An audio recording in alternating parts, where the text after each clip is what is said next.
আব্দুল্লাহ পুত্র মুহাম্মাদের সঙ্গে তুমি বৈঠক করো, তুমি নিজে গিয়ে তাকে এই প্রস্তাবগুলো দিয়ে আসো। এই কথা অনুযায়ী উতবা ইবনে রাবিয়া আল্লাহর নবী সাল্লাল্লাহু আলাইহি ওয়াসাল্লামের কাছে প্রস্তাব নিয়ে চলে আসলেন।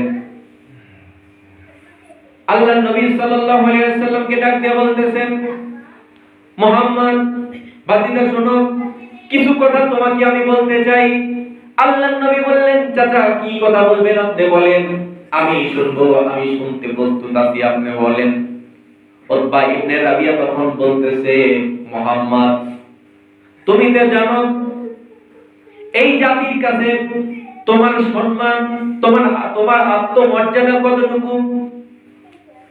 তুমি যেই কাজগুলো করতেছো, তোমার এই কাজের জন্য ভাইয়ের সঙ্গে ভাইয়ের দ্বন্দ্ব লেগে যাচ্ছে, পিতামাতার সঙ্গে সন্তানের দ্বন্দ্ব লেগে যাচ্ছে, এমনকি এক গোত্রের সঙ্গে আরেকটি গোত্রের দ্বন্দ্ব লেগে যাচ্ছে। সুতরাং এইভাবে আর চলতে পারে না। আমি তোমাকে কয়েকটি প্রস্তাব দিচ্ছি, তুমি শোনো। এই প্রস্তাবের মধ্যে কোনো না কোনো একটি প্রস্তাব হয়তো তোমার মন মতো হবে, তোমার পছন্দ হবে।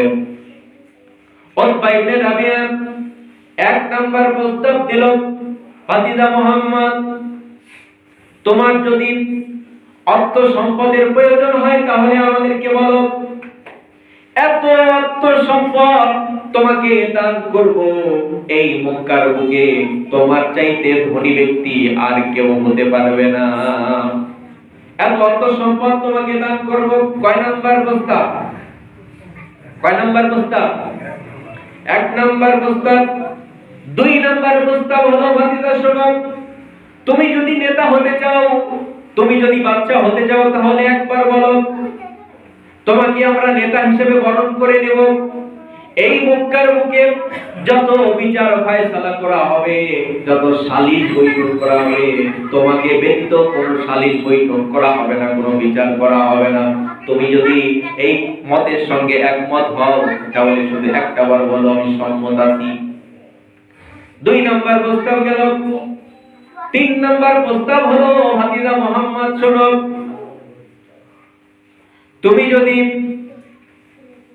যদি রোগাক্রান্ত হয়ে থাকো, তোমার কাছে যে জিনিসটা আসে, তোমাকে বিভিন্ন ভাবে বিভিন্ন কথাবার্তা গুলো, নতুন নতুন কথাগুলো তোমাকে শিখিয়ে দিয়ে যায়, এই কথাগুলো যদি তোমার কাছে যে ব্যক্তিটা